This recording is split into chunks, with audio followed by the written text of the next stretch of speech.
사람이 한평생 태어나서 살다가 죽는 과정이 그게 단순하지 않고 평안하지 않습니다. 사람이 사는 게 왜 이렇게 힘든가? 우선 내가 내 의지대로 태어나지 않아서 그래요. 내가 선택한 인생은 아니에요. 처음부터. 내가 남자가 되고 여자가 되는 것 내 의지가 아니었어요. 내가 대한민국에 태어나는 것 그것은 나의 선택이 아니었다고요. 내가 김씨가 되고 이씨가 되고 박씨가 되는 것 그것은 나의 선택이 아닌 다른 어떤 주권에 의해서 정해진 거예요. 태어나는 것 자체가 던져진 인생으로 우리는 태어났어요. 그러면 살아온 과정은 내가 내 의지대로 결정해서 내 마음대로 살았을까? 인생을 살고 뒤를 돌아보면 자기의 꿈대로 되어 있지 않아요. 내가 원한 삶은 이것이 아니었는데 어떻게 밀려서 여기까지 왔다고요. 그것은 내 의지가 아닌 어떤 다른 의지, 다른 주권에 의해서 여기까지 살아왔어요. 그래서 사람이 사는 게 앞날을 예측할 수가 없어서 불안하기도 하고 과거의 삶을 돌이켜보면 후회되는 것도 많고 현재의 모든 것들이 그저 시험과 난관의 연속이라서 힘들어요. 가만히 놔둬도 힘든 게 인생이에요. 그러니까 다른 사람 괴롭히지 말고 살아요.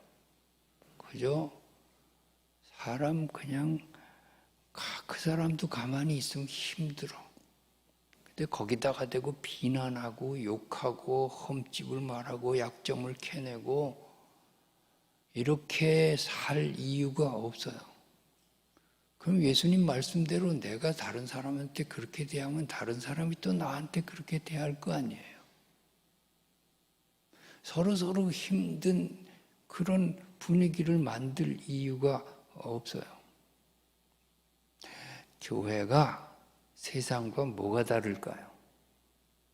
세상은 서로 물고 뜯고 죽이고 약점을 캐내고 침소봉대하고 그렇게 아귀다툼으로 살아도 교회에만 오면 여기는 천국 같네. 여기는 사랑이 넘치는구나. 이런 무슨 변화가 있고 다른 구별된 점이 있어야 그것이 교회죠. 교회도 똑같이 싸우고 똑같이 그냥 비난하고 서로 편가르고 그러면 뭐가 다를까요? 여러분 왜 제2교회 나옵니까? 집 가까이 다른 교회도 있잖아요. 여기 나오면 편해서 그래요. 우리 집 같아서 그래요. 다른 교회 가면 찬밥이에요. 아는 사람도 없고 인사하는 사람도 없고 친구도 없고 그러니까 못 나가요. 여기 나오는 거죠. 여기 나오면 말상대도 있고 여기 나오면 그래도 뭐 같이 웃고 대화할 사람도 있고 그럼 바꿔서 생각해 보세요. 우리끼리만 웃고 지지고 볶고 그냥 여기 새신자가 와서 앉아있으면 찬밥 될 거 아니에요. 여기 뭐하러 나와요? 새신자를 찬밥을 만들어 놓으면 그러면 우리끼리 그냥 그러다가 마는 거잖아요. 누가 낯선 얼굴이 보이면 누구라도 찾아가서 아이고 오셨습니까? 저 아무개 집사입니다. 권사입니다. 그럼 무슨 얘기라도 해야지. 아는 교수님 한 분이 그러대요. 자기가 목사인데 어디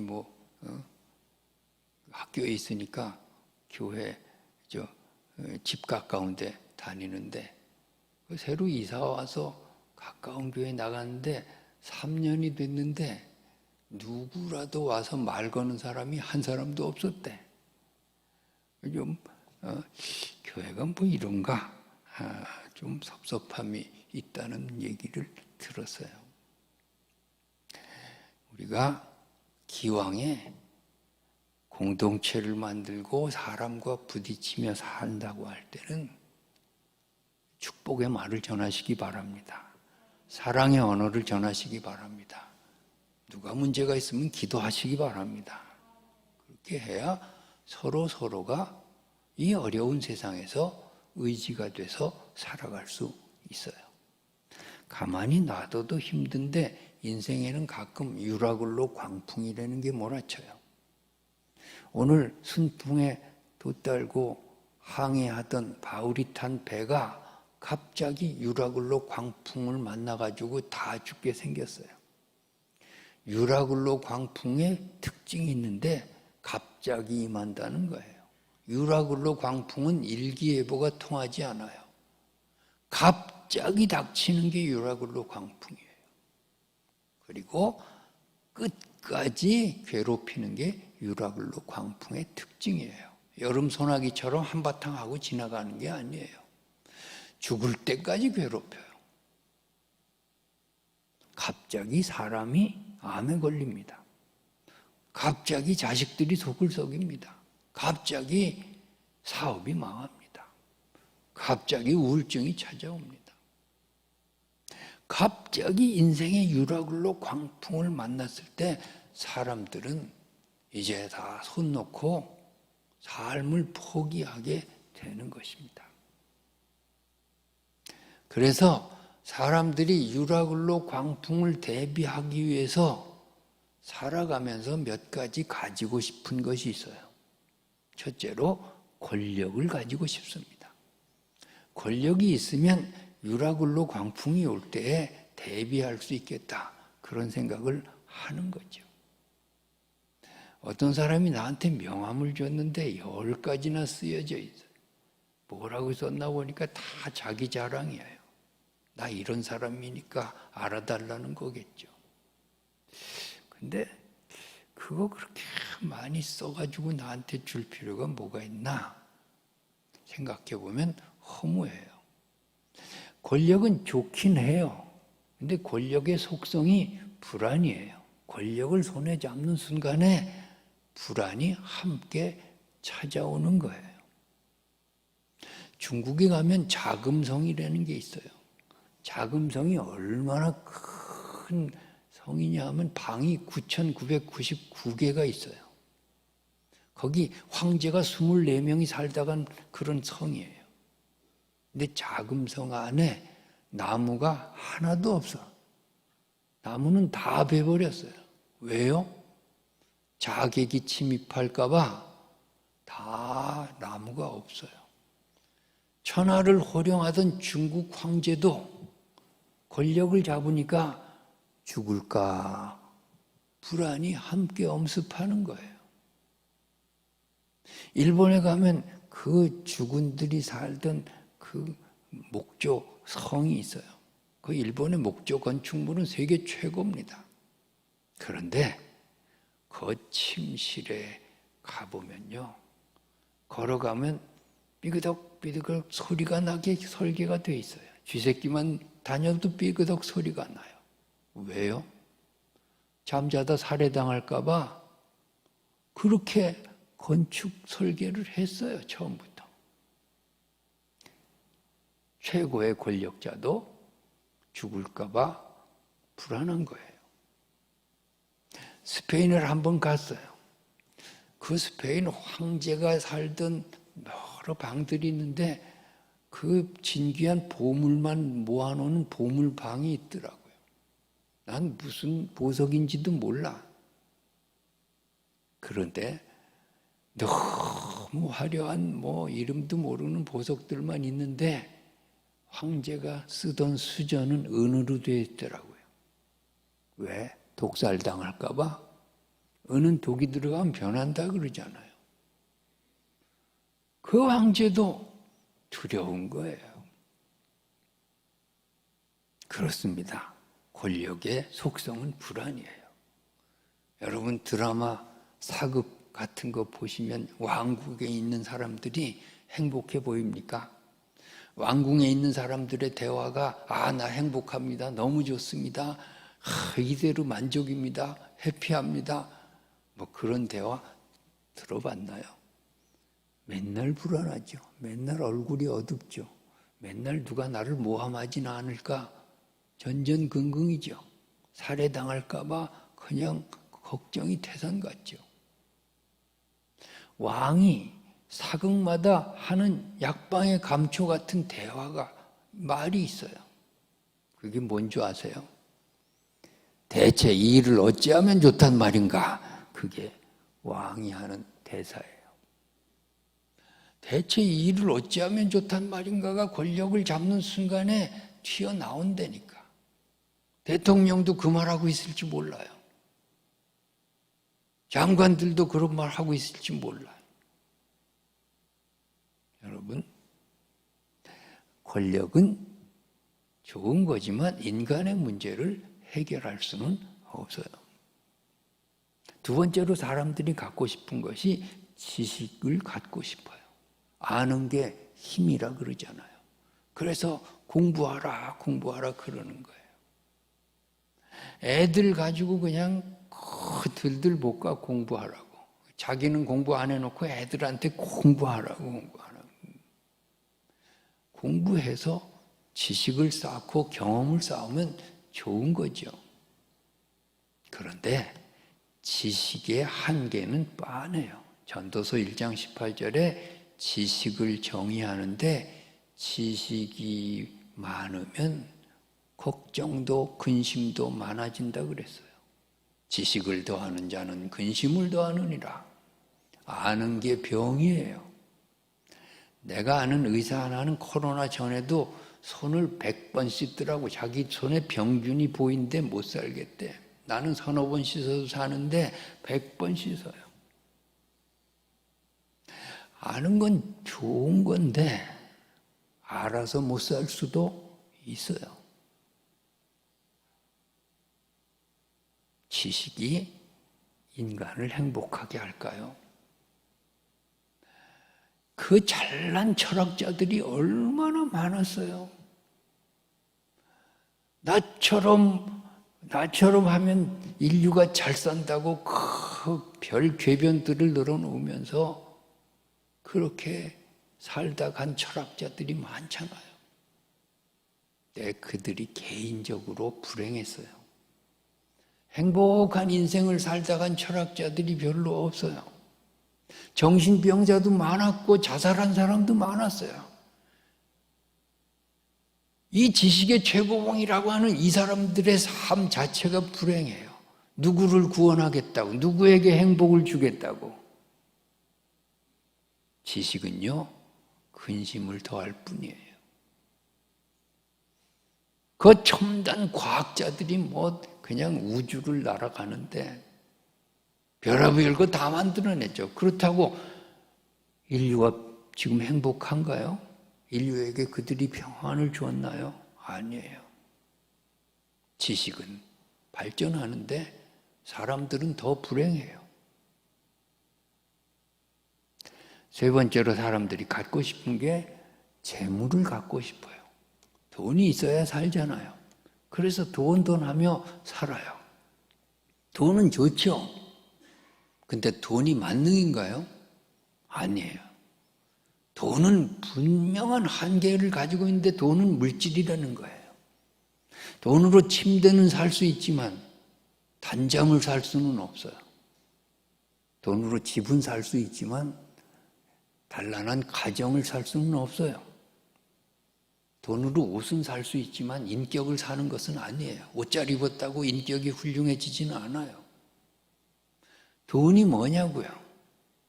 그냥 물질적인 어떤 욕구 충족에는 도움이 될지 몰라도 인간이 행복해지는 데는 무용지물이에요. 오늘 배에 보니까 몇 사람들 타고 있는 사람들의 인물이 보이는데 11절에 이런 말씀이 쓰여져 있어요. 백부장이 선장과 선주의 말을 바울의 말보다 더 믿더라. 백부장이 타고 있고 선장이 타고 있고 선주가 타고 있고 바울이 타고 있어요. 여러분, 여기서 백부장은 무엇을 상징할까요? 권력을 상징해요. 이 배의 최고 권력자예요. 사람을 죽이고 살릴 수 있어요. 근데 백부장이 유라굴로 광풍 앞에 벌벌벌벌 떠는 거예요. 선장은 무엇을 상징할까요? 지식을 상징해요. 바다에서 잔뼈가 굵었어요. 근데 선장이 먼저 알아요. 아, 이쯤 되면 죽었네. 선장이 두려움에 휩싸여 있어요. 선주는 무엇을 상징할까요? 이것은 재물을 상징해요. 이 배 자기 거예요. 지금 장사하러 나가는 거예요. 돈이 얼마나 많은지 몰라요. 그런데 유라굴로 광풍 앞에서 사색이 돼가지고 벌벌 떨고 있어요. 인간이 갖고 싶은 게 다 있잖아요. 권력도 있고 지식도 있고 재물도 있는데 속수무책이에요. 이제 죽을 날만 기다리고 있어요. 공포의 도가니예요. 어떻게 할 수가 없어요. 그런데 엉뚱한 곳에서 희망의 소리가 들려오기 시작했어요. 여러분 안심하십시오. 죽지 않습니다. 이 배는 안전할 것입니다. 나는 하나님을 믿습니다. 이 희망의 소리가 어디서 나오나 봤더니 백부장의 입에서 나오지 않아요. 권력이 희망을 주지 못한다고요. 선장의 입에서 나오지 않아요. 지식이 희망을 창출하지 못해요. 선주의 입에서 나오는 게 아니에요. 돈이 희망을 갖다 주나요? 아니에요. 권력도 없고 그가 가진 지식도 이 상황에서 무용지물이고 돈도 하나도 없는 믿음의 사람 바울의 입에서 희망이 나와요. 여러분, 희망은 믿음에서 나오는 줄로 믿습니다. 여러분, 어떤 사람이 되고 싶은가요? 여러분의 삶의 문제를 타개하기 위해서 권력층과 친해야 되나요? 지식을 더 쌓아야 되나요? 돈 더 많이 벌어야 되나요? 믿음의 사람이 되기 위해서 기도하시기 바랍니다. 내가 믿음이 있을 때 거기서 비로소 희망의 목소리가 나올 수 있어요. 주여, 내 삶의 문제를 해결하기 위해 믿음을 더하십시오. 그렇게 기도하는 거예요. 우리 교회가 어떤 교회 되기를 원하나요? 여기 국회의원이 앉아 있어야 이 교회가 문제가 해결이 될까요? 여기 시장이나 무슨 도지사가 앉아 있어야 그래야 이 교회가 조금 더 행복해질까요? 아니에요. 여기 그냥 석사 박사들이 가득해야 이 교회가 빛이 날까요? 아니에요. 여기 돈 많은 재벌이 교인으로 등록해야 교회 문제가 해결될까요? 그런 거 구하지 말고 우리 제2교회는 믿음의 사람들로 가득 찬 교회 되게 해달라고 기도하시기 바랍니다. 주님, 우리 교회에 믿음이 가득한 자들이 모여서 희망의 메시지를 전하는 교회 되게 해주십시오. 그렇게 기도해야죠. 이 세상이 다 죽겠다고 아우성이잖아요. 전부 이 세상이 유라굴로 만난 광풍이잖아요. 희망이 보이지 않잖아요. 권력자들도 죽겠다 그러고 지식인들도 죽겠다 그러고 돈 가진 사람도 죽겠다 그러잖아요. 교회가 할 일이 뭔가요? 믿음으로 여러분 죽지 않습니다. 외치는 거예요. 여러분 안심하십시오. 외치는 게 교회예요. 하나님을 믿으십시오. 그렇게 외치는 게 교회예요.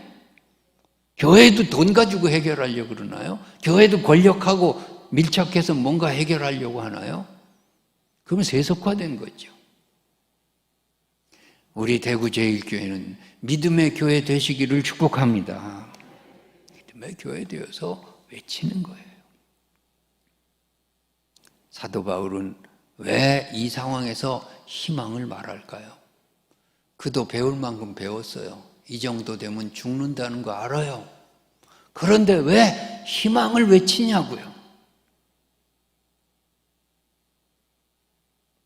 그 근거가 23절, 24절에 있습니다. 23절, 24절 함께 읽겠습니다. 내가 속한 바 곧 내가 섬기는 하나님의 사자가 어젯밤에 내 곁에 서서 말하되 바울아 두려워하지 말라. 네가 가이사 앞에 서야 하겠고 또 하나님께서 너와 함께 항해하는 자를 다 내게 주셨다. 어젯밤에 하나님의 사자가 내게 말씀하셨습니다. 바울아, 네가 가이사 앞에 서야 하겠다. 너는 가이사 앞에 서서 복음을 전할 사명이 남아있어. 그래서 지금 죽지 않아. 걱정하지 마라. 이 배는 안전할 거야. 그렇게 말씀하셨다는 거예요. 사명이 있는 사람은 죽을 수 없어요. 사명이 있는 사람은 유라굴로 광풍 속에서도 살아남는 거예요. 여러분, 왜 살고 있습니까? 오늘 왜 생명이 연장받았나요?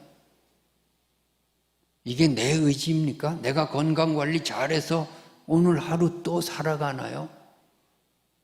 내가 사는 것이 내 의지인가요?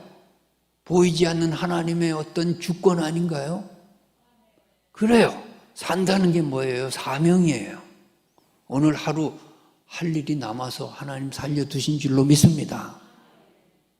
내가 할 일이 뭐냐고요? 밥 먹고 사는 건가요? 돈 벌고 사는 건가요? 아니에요. 무슨 음성을 들었나요? 바울처럼 하나님으로부터 어떤 사명을 내가 받고 살아야죠. 아무개야, 아무개 장로야, 아무개 권사야, 집사야. 네가 올해 나를 위해 무엇을 해야 하겠다. 그래서 내가 너 살려주는 거야. 그런 사명감 속에서 사시기 바랍니다. 그러면 내가 살면서 하나님의 일을 할 수 있어요. 희망을 외칠 수 있어요. 죽고 사는 걸 하나님께 맡길 수 있어요. 여러분, 올해 처음 시작하면서 무슨 음성을 들었나요? 아무개야, 내가 올해에 나를 위해 무엇을 해야 한다.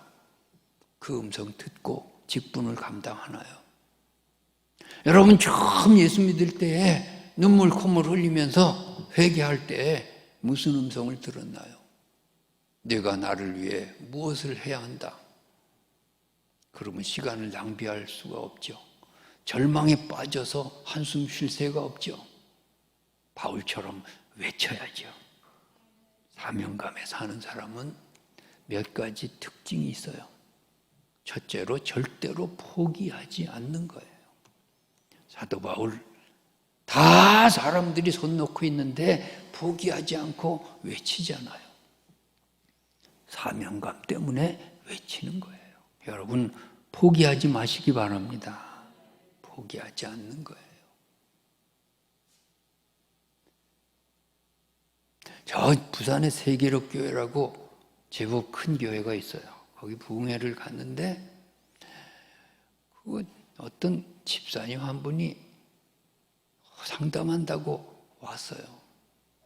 와가지고 자기 참 감사하다고, 목사님 오늘 내가 너무 사는 게 힘들어가지고 자살할 약봉지 들고 와가지고 그냥 예배만 드리고 나 죽겠습니다. 그러고서 왔대요. 근데 목사님 설교 듣고 내가 회개하고 약봉지 쓰레기통에 버리고 그렇게 왔습니다. 하나님이 마지막에 목사님 설교를 통해 저를 회복시켰습니다. 감사합니다. 그러고 가더라고요. 여러분, 죽긴 왜 죽어요? 하나님이 살아계신데. 사명감을 회복하시기 바랍니다. 내가 내 마음대로 산 것도 아니에요. 내 마음대로 죽을 수 없어요. 하나님의 주권에 의해서 여기까지 왔어요. 살고 죽는 것 하나님께 맡기시기 바랍니다. 아무리 절망적인 상황이라도 나는 절망할 수 없는 이유가 있어요. 하나님의 주권에 의해 살아왔기 때문에 그래요. 오늘도 살려두신 사명이 있기 때문에 그래요. 두 번째로, 사명감에 사는 사람들은 절대로 실패를 인정하지 않는 사람들이에요. 우리에게 안 된 일, 망한 일, 그거 실패가 아니에요. 과정이에요. 에디슨이 1000번의 실험을 통해 전구를 상용화했대요. 사람들이 1000번의 실패 끝에 에디슨이 성공했다고 했더니 에디슨, 난 실패한 적이 없다. 나는 1000번의 과정을 통해 성공했을 뿐이다. 그렇게 말했대요. 여러분, 내게 안 된 일을 실패로 보느냐 과정으로 보느냐는 중요해요. 우리에게 실패는 없어요. 어떤 고난이 나를 변화시키고 나에게 깨달음을 주고 갔다면 그것은 실패가 아니라 과정이에요. 요셉은 하나님의 말씀을 받고 비전을 받고 꿈을 꾸었어요. 그런데 그가 총리가 될 때까지 고난의 연속이에요. 웅덩이에 갇히고 노예로 팔려가고 감옥에 갇혀버렸어요. 실패입니까? 과정입니까? 총리가 되는 과정이에요. 그는 사명감으로 살아가는 거예요. 그러니까 노예로 팔려가는 수개월 동안 모범생으로 살았어요. 만약에 하나님을 믿지 않았다면 요셉이 어떻게 살았을까요? 술 퍼마시고 그냥 싸우고 고래고래 고함 지르고 하나님 원망하고 그러면 이집트에 가서 보디발 장군에게 발탁될 수가 없죠. 누구 쓸만한 노예 없냐 그러니까 바로 노예 상인이 요셉 괜찮습니다 청구한 이유가 뭐예요? 그 몇 개월 동안 요셉의 삶을 가늠해 볼 수 있어요. 모범생으로 살았어요. 괜찮거든요. 그런데 또 감옥에 들어가잖아요. 감옥에 들어가면 인생이 끝나. 정치범들이 들어가는 감옥은 나올 수가 없어요. 그러면 거기서 절망해야 되나요? 아니에요. 요셉은 그것도 과정으로 보는 거예요. 실패로 보지 않는 거예요. 감옥에서도 모범생으로 살아요. 그러니까 고관대작들이 꿈 해몽해달라고 찾아오는 거죠. 개판으로 살면 누가 상담해요? 거기서 하나님은 이집트의 총리 수업을 시키시는 거예요. 왕궁의 예절과 법도를 다 배우게 하는 거예요. 무료 강습을 시키시는 하나님의 과정이었어요. 여러분, 절대로 실패를 인정하지 마시기 바랍니다. 하나님이 주시는 연단의 과정일 뿐입니다. 셋째로, 사명감에 사는 사람들은 고난 속에서도 열정을 잃지 않습니다. 바울도 며칠 못 먹었어요. 허기졌어요. 그런데 열정을 가지고 외치잖아요. 사명감으로 외치는 것입니다. 우리는 고난이 찾아오면 다 손놔요. 다 포기해요. 하던 일도 그만둬요. 아니에요. 더 일을 찾아야죠. 더 열심을 내야죠. 조선시대 최고의 학자가 정약용이라는 사람이에요. 그는 정조의 총애를 받아서 종삼품까지 올라갔어요. 조금 있으면 이제 우의정 되고 영의정 되는 거예요. 그때 모함을 받아가지고서 18년 동안 전라남도 강진으로 유배를 당해요. 지금처럼 오래 사는 시대가 아닙니다. 근 20년 유배 생활, 이건 무기징역이죠. 완전 인생이 끝난 거죠. 유배해서 죽어야죠. 근데 그는 하나님을 믿는 사람이었어요. 하나님이 왜 나를 여기에 보냈을까? 여기서 내 할 일은 뭘까? 그래서 관직에 있을 때 시간이 없어가지고서 못 읽던 책을 다 주문해서 책을 읽기 시작했어요. 찾아오는 사람들 제자로 만들었어요. 바빠서 못 쓰던 책들을 하나둘 집필했는데 18년 동안 600권의 책을 썼다 그러잖아요. 그래서 오늘날 정약용이 되었어요. 그가 영의정 했으면 지금 정약용 이름도 안 남았어요. 고난이 변하여 복이 되었어요. 여러분, 열정을 잃지 않고 사명감으로 무엇인가를 할 때 오히려 고난을 벗어날 수 있는 해법이 될 줄로 믿습니다. 사명감에 사는 사람은 네 번째로 자기의 약점을 선교의 도구로 사용할 줄 아는 사람이에요. 여러분, 바울이 뭐예요? 지금 죄수의 몸으로 그 배에 가장 불쌍하고 희망이 없는 사람인데 희망을 외치지 않아요. 어떻게 보면 웃기지 않아요? 뭐 저런 사람이 희망을 외쳐 전화 잘하지. 그런데 바꿔서 생각하면 절망적인 바울이 희망을 외치니까 오히려 감동이 되잖아요. 아, 저 사람이 희망을 말해. 그럼 내가 절망할 이유가 없지. 이렇게 되잖아요. 돈 많은 재벌이 무엇을 먹을까 마실까 염려하지 말라 그러면 누가 감동받아요? 근데 우리보다 가난하신 예수님이 무엇을 먹을까 마실까 염려하지 말라니까 그 말씀이 감동이 되잖아요. 그렇죠. 나의 약함이 선교의 도구가 될 수 있어요. 건강한 사람이 하나님이 내게 복을 주셨다 그러면 누가 감동받아요? 지체장애자, 정신장애자 송명희 시인이 공평하신 하나님이 남이 갖지 않은 건 내게 주셨다 그러니까 그게 찬송이 되고 감동이 되잖아요. 여러분의 약함이 있습니까? 그것을 가지고 복음을 전하시기 바랍니다. 내가 광주 제1교회 목회할 때 권사님 한 분 아들이 군에 가서 뇌를 다쳤어요.